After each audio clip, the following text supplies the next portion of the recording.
Okay, if you want Google to know about your website, you have to tell it about it because they don't know anything about your website, more than likely. But they did make a tool to help you do that. And it's called Google Search Console. This is Google Search Console. I've got my domains, a bunch of client domains connected to this account. I'm gonna show you the Nick Berry stuff. I haven't even actually published on the Nick Berry site since October, since I moved most of my stuff over to the Tech Marketer site. But we're gonna go through and I'm gonna show you how this works.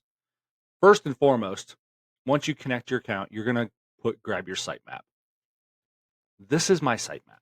I use Rank Math for my WordPress SEO plugin. Yoast provides something very similar.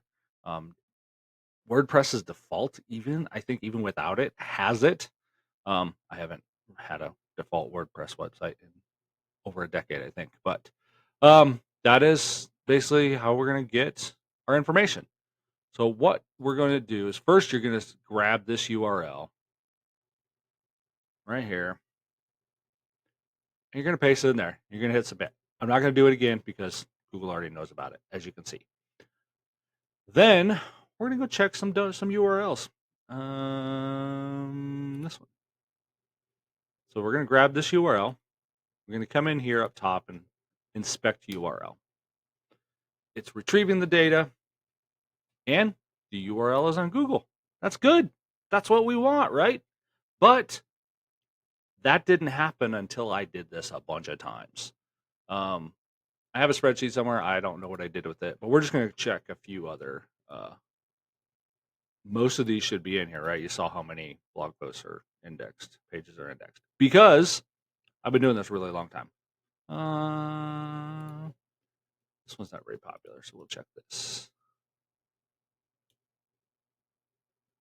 Oh, man, I am striking out.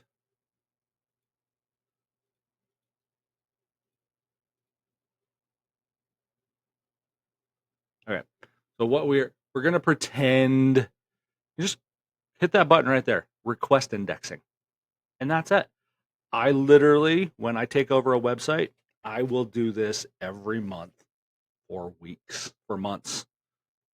Just go in, I'll grab all the URLs, I'll make a spreadsheet, and then I'll just go in and submit them until it says URLs on Google. And then you will have to do this over time, repeatedly, and that's how I've gotten those things. There are tools out there to do this. This is free. Most of us have more time than money when it comes to this kind of stuff. So I usually try to learn the search engine tactics that don't cost me a lot of money. There's several, like I said, there's several paid SEO plugins. But next up, the next video, we're going to be talking about keyword research. So see you then.